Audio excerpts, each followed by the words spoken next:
Grazing winter cereals was a major theme of the mixed farming Grain Graze project, and it found that done right, grazing a crop needn't cost you anything in yield.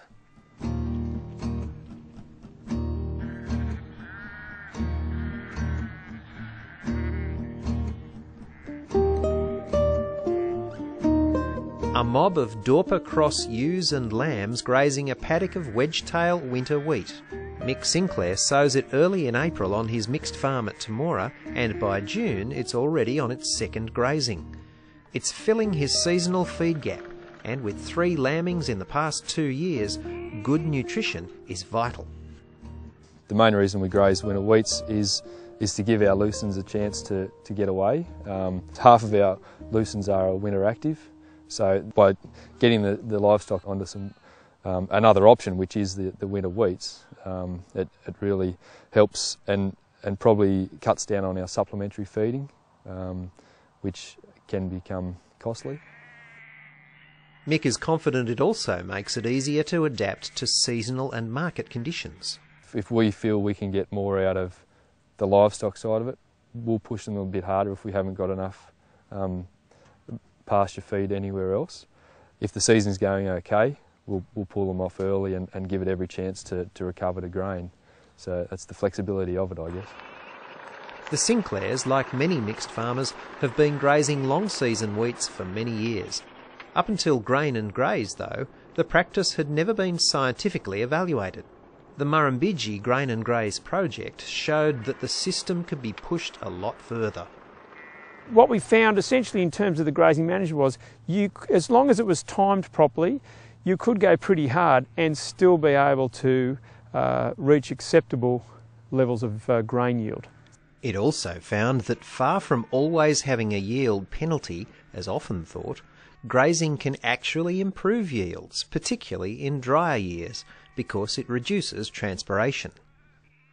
There is a water sparing effect. By grazing, it means the crop is losing less water to the atmosphere, and that water stays in the soil to be used during grain growth. Maintaining good yields is a matter of timing, not grazing too early, too heavily or too long.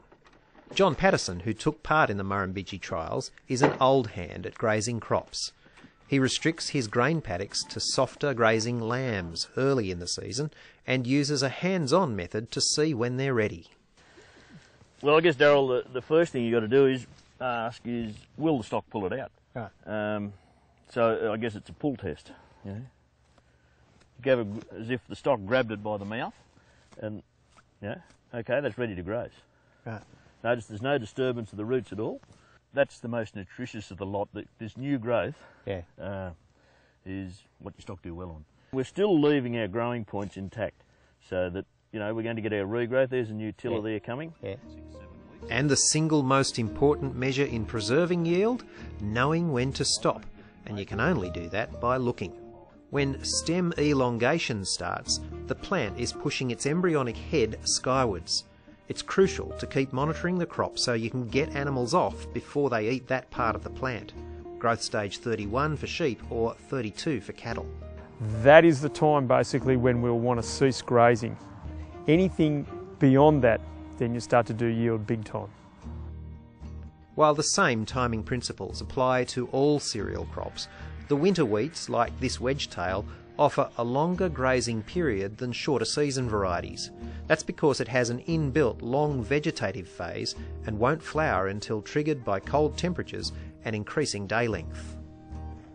The research also established the real gains to be made by giving livestock magnesium and sodium supplements.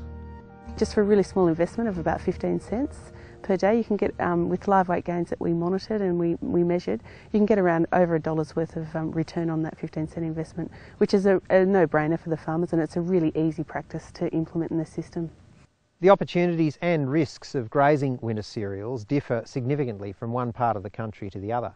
Here in the Murrumbidgee, with a decent early sowing, say around March, you might get as much as 10 weeks or even more of grazing without affecting grain fill later in the season, especially with a decent spring. Whereas elsewhere, say in WA's northern ag region, the period might be as little as 2 weeks, but it can still make a difference to profitability. In fact, the 8,000 producers who took part in the 5-year national project reported increases of between 2 and 19%. For MLA, who provided significant backing for the Grain Graze project, the gains to be made are hard to predict and rely on producers adapting the system to their own situation. It's terribly important to consider not just the technology, but the fit within the particular region and indeed their own enterprises. And so there's no one correct figure to work out, well, does that apply to me? But certainly there are examples from different regions on grazing cereals where it said the producers were saying this is very profitable for us. And both producers and researchers agree the advantages of grazing winter crops are more than just financial. If someone came to me and said, I'm thinking about growing grazing wheat, what's the dollar value that I'm going to get out of doing it? I couldn't say, it's $20 a hectare or something like that. What I could say is it makes management a lot easier.